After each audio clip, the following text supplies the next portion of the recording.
Bonjour à tous, merci de votre fidélité à Mosaïque. C'est un événement à Sarreguemines. Radio Mélodie invite ce mercredi 22 avril de 12h à 13h deux artistes très connus. Il s'agit de Julie Zenati et Maximilien. L'interview en direct aura lieu à la médiathèque de Sarreguemines. Vous pouvez encore gagner des places pour assister à l'émission sur la page Facebook de la radio. À la une de ce 30 minutes, nous vous emmenons dans un lieu insolite, pas très loin d'ici, dans la proche Alsace et plus précisément à Altvillers. Là-bas se trouve le parc nature de Cheval. Le site est consacré au western et à la bonne humeur et à la découverte. Une mini-ferme, des jeux d'indiens et de cow-boys, ainsi qu'un spectacle équestre de haute volée. Ouvert il y a 3 ans, le site a accueilli près de 4000 enfants l'année dernière. Les adultes aussi peuvent y trouver leur intérêt et passer des moments agréables en compagnie de Petite Plume et du charlatan J.F. Hollande. Le sujet est à découvrir dans un instant dans le JT. En attendant, on regarde le sommaire. Avec l'aglo, plus belle la vie. Bonjour à tous, encore un 30 minutes riche en infos et en culture aujourd'hui. Le centre équestre Sarreguemines Jump n'a pas failli à la tradition en organisant un concours officiel de saut d'obstacles. Nous restons dans le domaine du cheval et partons découvrir le parc nature de Cheval situé à Altvillers. Il invite ses visiteurs à évoluer dans un univers western. Comprendre la VMC double flux et fabriquer son propre appareil, c'est possible. C'est ce qu'ont découvert les participants à un atelier d'autoconstruction proposé par l'espace Info Énergie. La petite histoire d'aujourd'hui s'intéresse à Jean Martersteck, un illustre habitant de Wölflin. Dans Tendance Nature Animaux, nous partons à Neuwiller-les-Savernes où les animaux sauvages viennent se refaire une santé avant de regagner leur liberté. Nous finirons par savourer une brioche à la cannelle proposée par Annette Henrich. Bonne journée avec Mosaïque. Et nous accueillons aussi sur notre plateau Roland Roth, président de l'Agglo Sarreguemines Confluence. Avec lui, nous ferons le point sur un projet qui pourrait générer jusqu'à 1000 emplois sur l'Europole de Hambach. Des syndicats déboutés, des salariés révoltés, c'était il y a 6 ans, jour pour jour. Le 21 avril 2009, le juge des référés du TGI de Sarreguemines rendait son ordonnance concernant la fermeture du site de fabrication de Continental à Clairoy, dans l'Oise. Ce jour-là, les 5 syndicats voyaient leur demande d'interdiction de fermeture rejetée. Replay.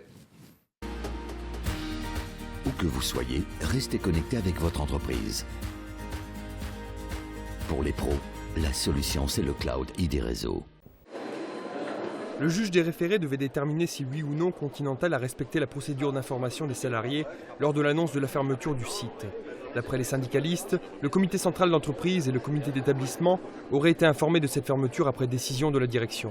Le 31 mars, Continental plaidait pour sa part qu'il s'agissait d'un projet et non d'une décision et avait décidé de convoquer un comité central d'entreprise le 20 avril à Nice, à la veille du jour où le juge des référés du TGI de Sarreguemines devait rendre son ordonnance.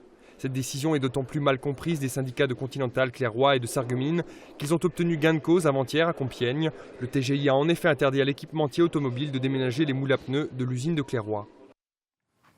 Et à savoir que cette décision avait entraîné des mouvements de grogne et de manifestations dans l'Oise qui s'étaient soldés par le saccage de la sous-préfecture de Compiègne.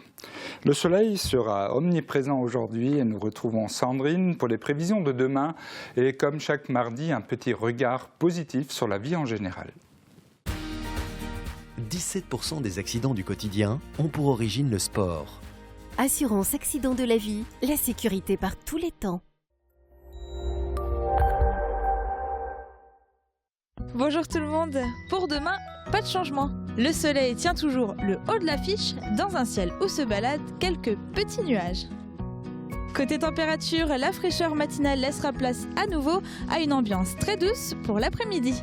Les minimales iront de 2 à 8 degrés et les maximales de 17 à 20 degrés. Demain, mercredi 22 avril, nous fêtons les Alexandre et Alexandra. Le soleil nous accompagnera de 6h26 à 20h29.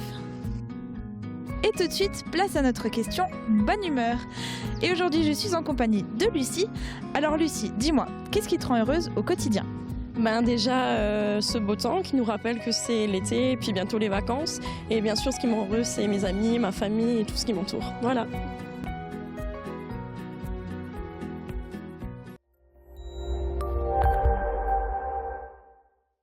Je parais donne un ami et tout le monde y gagne. Mon filleul, ma banque et moi. Au Crédit Mutuel, un client satisfait rayonne. Dans le RL aujourd'hui et en page région, selon l'enquête annuelle de Pôle emploi, les intentions d'embauche ont augmenté de 3,1% en Lorraine. Il y aurait 45 650 projets d'emploi cette année. La part prépondérante se situe dans le tertiaire, notamment dans les métiers et des services à la personne. Dans l'édition de Forbach, le site du château ADT va bénéficier d'une restauration pour accueillir l'école de musique et l'institut en soins infirmiers. À savoir qu'au début du XXe siècle, des peintures murales ornaient la salle des fêtes. Les murs ont été blanchis depuis. Des historiens locaux proposent de réaliser des sondages pour retrouver les œuvres disparues. En page Sarreguemines, les apiculteurs constatent depuis plusieurs années un taux de mortalité important de leurs abeilles. Les principales raisons, pesticides, moins de prairies et prédateurs naturels. Marc Quinter témoigne. La suite de l'info dans le JT de Mosaïque.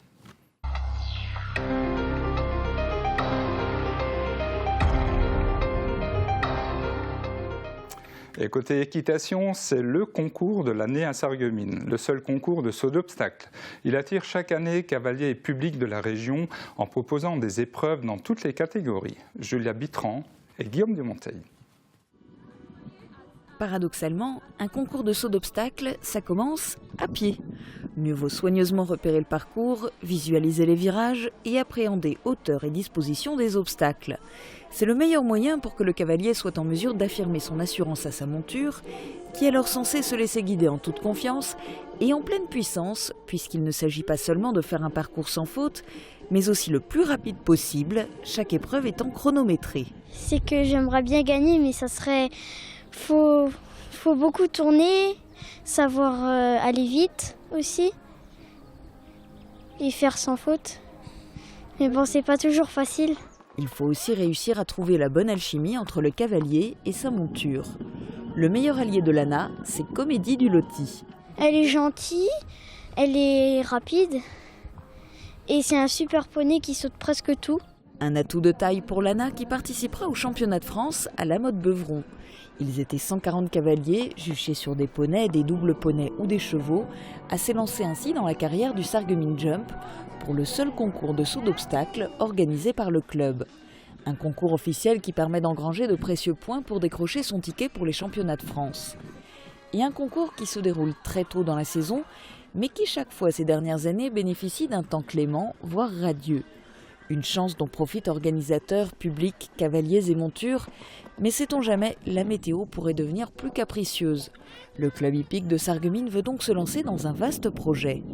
Dans les prochaines années, le club a priori quand même pas mal évolué. On va, grâce à la mairie de Sarreguemines, faire changer pas mal de choses, couvrir la carrière extérieure et faire évoluer le club pour continuer à pouvoir accueillir dans de conditions correctes tous les enfants qui cherchent à pratiquer l'équitation dans un cadre agréable et ouvert à tout le monde.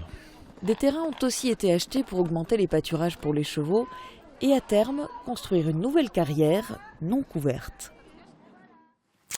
Et on reste dans le domaine équestre, dans l'est de la France. Il existe un endroit consacré à l'ouest américain, le parc nature de Cheval.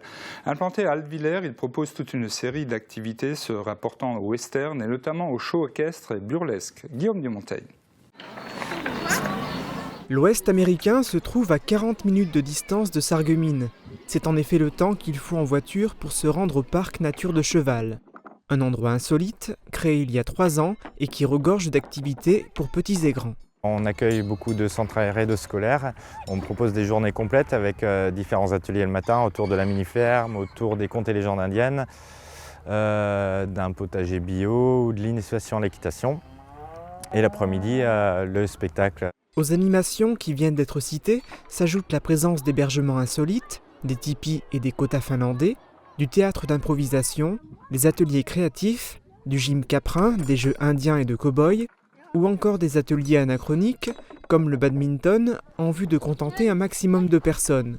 Cette formule riche et variée a d'ailleurs plu aux enfants du centre aéré de Rémelfins-Étain, présents au moment où ces images ont été tournées. Il n'y a pas d'attraction, comme je le disais tout à l'heure, il n'y a pas de grand 8 voilà, c'est les artistes qui font l'animation tout au long de la journée en fait. Donc c'est un contact humain qui, je pense, on trouve quand même rarement dans différents parcs d'animation.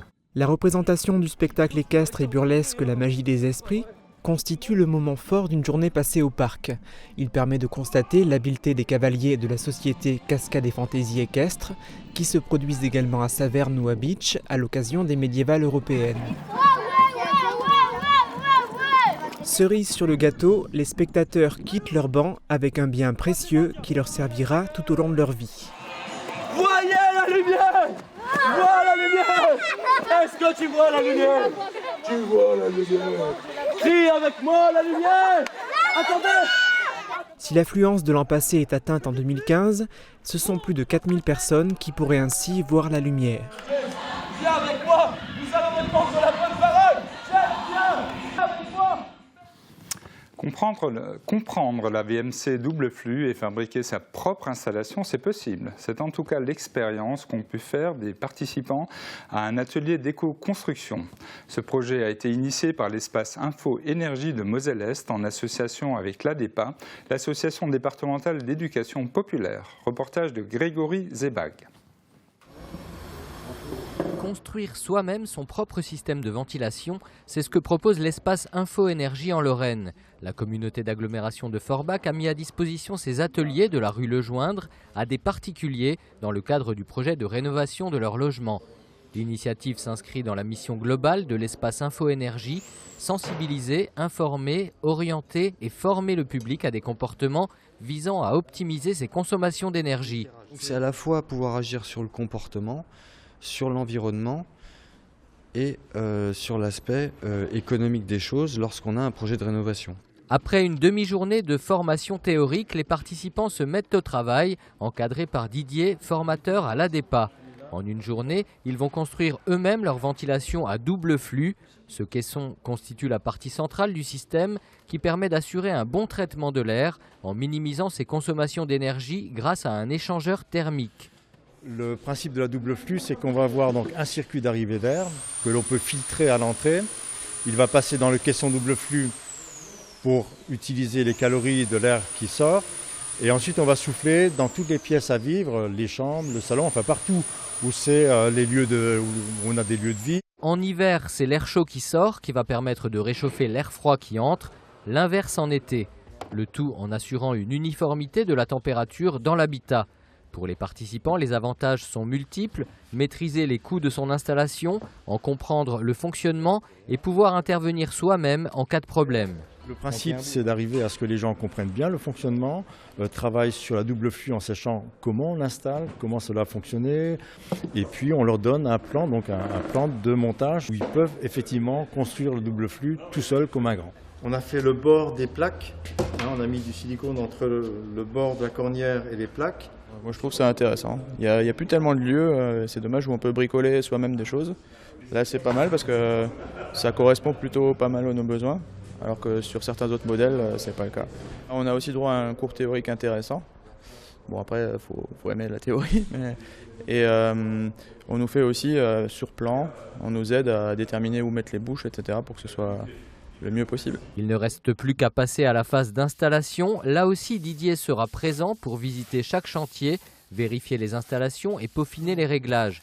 Le tout gratuitement. Les participants n'auront eu que le matériel à acheter. Ils s'en sortiront pour environ 1 200 € pour un logement de 120 mètres carrés, tout compris.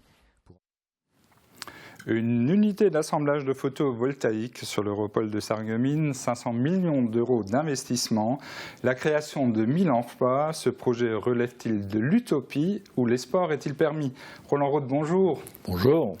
Alors, au 21 avril 2015, le projet Apollon est-il toujours d'actualité et en quoi consiste ce projet? Il est toujours d'actualité, effectivement, et je crois qu'on peut peut-être commencer par le replacer dans le contexte de l'activité économique de la communauté d'agglomération. Je crois qu'on peut difficilement imaginer le développement d'un territoire sans qu'en parallèle il y ait le développement de l'économie locale. Je pense que les deux sont très très liés, ce qui amène les élus à être particulièrement vigilants et à suivre de très près l'évolution dans ce domaine sur le territoire concerné. Nous avons travaillé dans ce contexte-là, comme nous le faisons pratiquement au quotidien, et nous avons saisi une opportunité qui nous a été amenée par l'intermédiaire de services de développement économique avec lesquels nous travaillons, ici notamment le département de la Moselle. Et nous avons donc rencontré pendant une année quasiment régulièrement les porteurs de ce projet qui effectivement serait destiné à l'assemblage et la fabrication de panneaux photovoltaïques sur le site de Hambach. Une énorme opération, il est vrai, ou dans un domaine qui aujourd'hui est particulièrement innovant. Est-ce que nous restons les seuls sur les rangs ? Je dirais oui. Si le projet devait s'installer en France, et j'espère qu'il s'installera en France, parce que il y a des visions aussi sur des pays alentours, je crois fermement au site de Hambach. Je pense que nous sommes extrêmement bien placés pour que ça puisse se faire sur l'Europol 2. Alors on évoque un consortium franco-allemand-suisse, c'est toujours le cas. On nous dit aussi que le côté français depuis manque, alors on en est où exactement ? Effectivement, le projet a été préparé sur la base d'un consortium franco-allemand et suisse. Ce sont eux qui sont aujourd'hui porteurs de ce projet et ce sont aussi nos interlocuteurs sur le terrain. Alors, le concept aujourd'hui est prêt. Il manque par contre un maillon extrêmement important dans l'évolution de ce projet, c'est le financement. C'est le financement et notamment du côté français, nous avons beaucoup de mal à trouver un investisseur. D'ailleurs, ça dépasse un peu nos possibilités locales. C'est la raison pour laquelle d'ailleurs des démarches ont été faites. J'ai moi-même informé le président de région de ce projet. Il y a eu une démarche commune à Matignon et donc en dernier lieu une initiative du député Céleste Lette qui a alerté directement le président de la République sur l'intérêt de ce projet.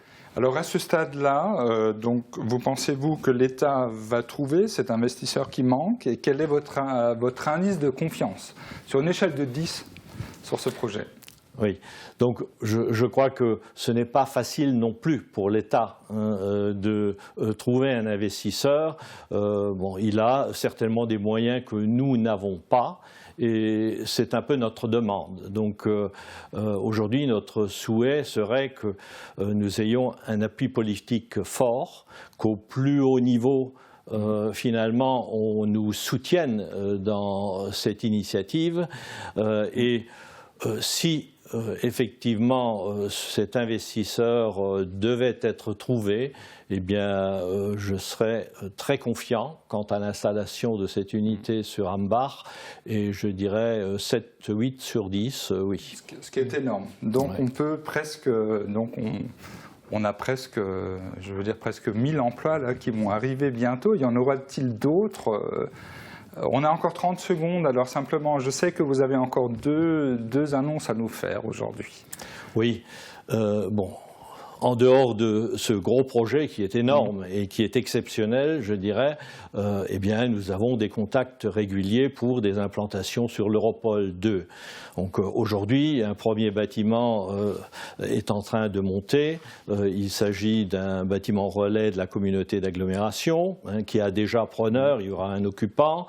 Un terrain a été vendu à côté, Sausmeyer, pour une activité de logistique. Il y a 2 autres projets qui sont en cours de discussion et de négociation, qui seront probablement inscrits à l'ordre du jour de la prochaine séance de la communauté d'agglomération. Et ces 2 projets se placeraient donc à côté, ce seraient des voisins des 2 que je viens d'évoquer. Et là aussi, nous sommes très confiants puisque les investisseurs semblent être très intéressés par ces parcelles. Là aussi, Voilà. un indice de confiance, confiance de 8 sur 10 de 9 sur 10, 9 sur certainement, 10. Oui, voilà. Très bien, mais ce sont vraiment de bonnes nouvelles. Merci Roland Roth d'avoir accepté notre invitation. Merci à vous. Et nous, on se retrouve après une courte page pub.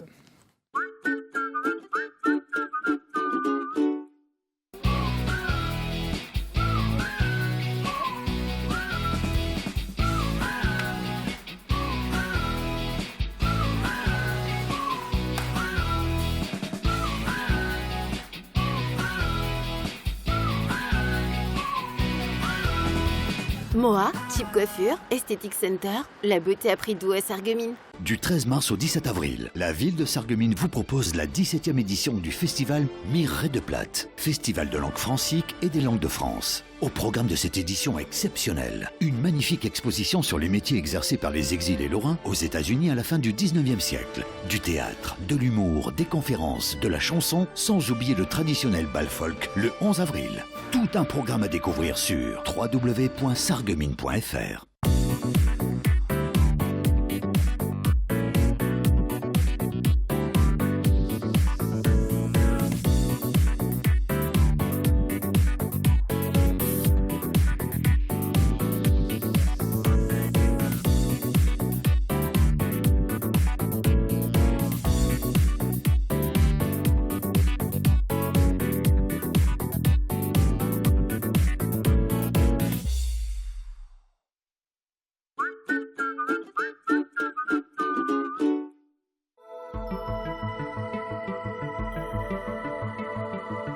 AVS. Notre métier, vous accompagner.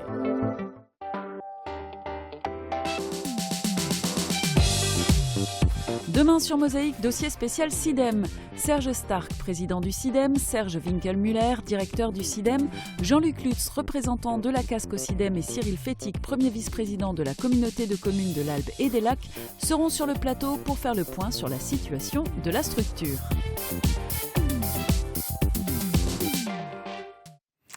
À Neuwiller-les-Savernes, les animaux sauvages viennent se refaire une santé avant de retourner dans la nature. De nombreuses espèces sont soignées au Gorna, un centre de soins pour des oiseaux et des mammifères blessés, malades ou en détresse recueillis en Alsace et en Lorraine. Guillaume Dumonteil a visité pour nous cette installation. Avec Firsch Menuiserie, votre maison devient tendance.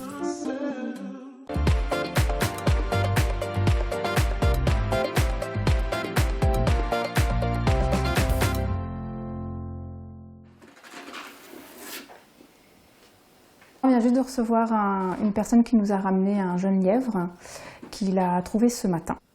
À voir l'évolution. Pour le moment, on le met au calme pour qu'il se repose et je reviendrai tout à l'heure pour voir comment il va. Il a quel âge là? 2 mois?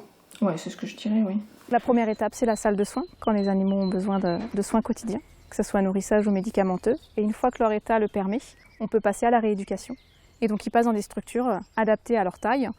Donc des volières, là on a la volière passereau, pour aider les passereaux à retrouver une forme idéale pour pouvoir être relâchés. Parce que même un animal qui n'a pas forcément une fracture, mais qui est resté en contention restreinte pendant plusieurs jours, a besoin de se remuscler pour pouvoir voler correctement.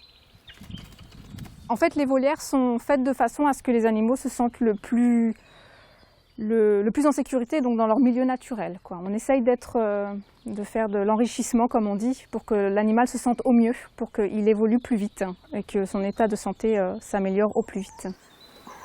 Nous accueillons 800 à 1100 animaux sauvages par an, oiseaux et mammifères compris.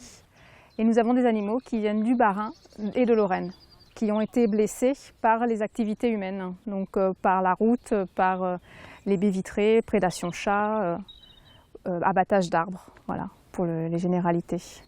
Donc dans tous les cas, ce qui est préférable, c'est de nous contacter de toute façon pour déterminer ensemble si l'animal a réellement besoin ou pas d'être récupéré. Le centre n'est pas habilité à recevoir tout ce qui est cervidés, sangliers et renards. En fonction de sa cause d'accueil et de son état, l'animal peut rester, on va dire, de 3 jours jusqu'à plus de 1 an. C'est très variable. Nous sommes très contents puisqu'on a un taux plus que satisfaisant de relâcher, puisque 67% des animaux qui sont accueillis ici retrouvent le milieu naturel après un petit séjour chez nous. Allez, sur la fin, c'est bientôt la liberté. Les 33% restants, malheureusement, sont morts, mais si on n'existait pas, ça serait 100%. Donc, continuons à les sauver. Et on continue avec entrée, plat, dessert. Le dessert du jour est une brioche qui a fait le tour des réseaux sociaux.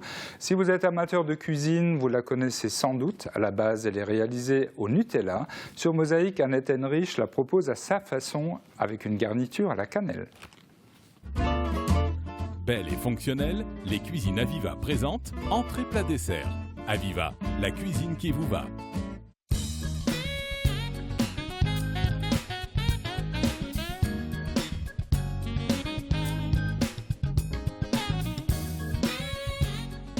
Bonjour, je vous ai fait comme dessert une brioche à la cannelle et à la crème fraîche.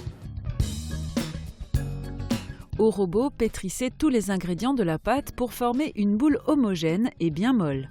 Laissez gonfler dans un endroit chaud et humide pendant au moins 1 heure. Il faut que la pâte double de volume. Coupez la pâte en 4 pâtons égaux et étalez sur une surface farinée en 4 disques d'environ 25 cm de diamètre et de 2 mm d'épaisseur. Placez le premier disque dans un moule à tarte ou à manquer. Mélangez les ingrédients de la garniture et étalez-en une couche sur la pâte à 1 cm du bord. Couvrez avec le deuxième disque délicatement en prenant soin de souder les bords. Étalez une autre couche de garniture sur ce deuxième disque, puis posez le troisième disque et soudez. Étalez à nouveau une couche de garniture, puis posez le quatrième disque et soudez. À l'aide d'un petit verre, marquez le centre de la pâte, puis coupez-la en 16 quartiers. Attention de ne pas couper le centre. Très doucement, prenez un 16e et donnez-lui 2 tours à gauche. Prenez le suivant et donnez-lui 2 tours à droite. Et ainsi de suite jusqu'au dernier. Laissez lever à nouveau la pâte pendant 30 minutes. Badigeonnez de lait et enfournez à four chauffé à 180 degrés pour 25 minutes. La brioche est idéale pour un petit déjeuner ou un goûter et c'est encore meilleur quand c'est encore légèrement tiède.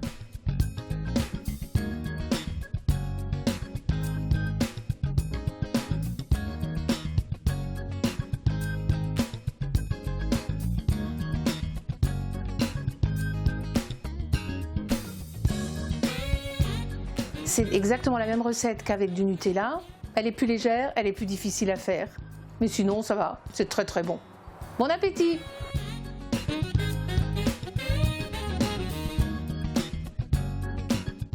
Merci Annette. En nous baladant à Wölflin, nous sommes tombés sur une plaque de rue Jean Martersteck. Nous sommes très curieux et à Mosaïque, notre curiosité a payé.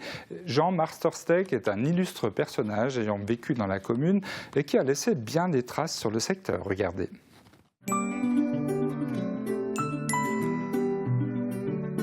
FBS, du bon temps par tous les temps.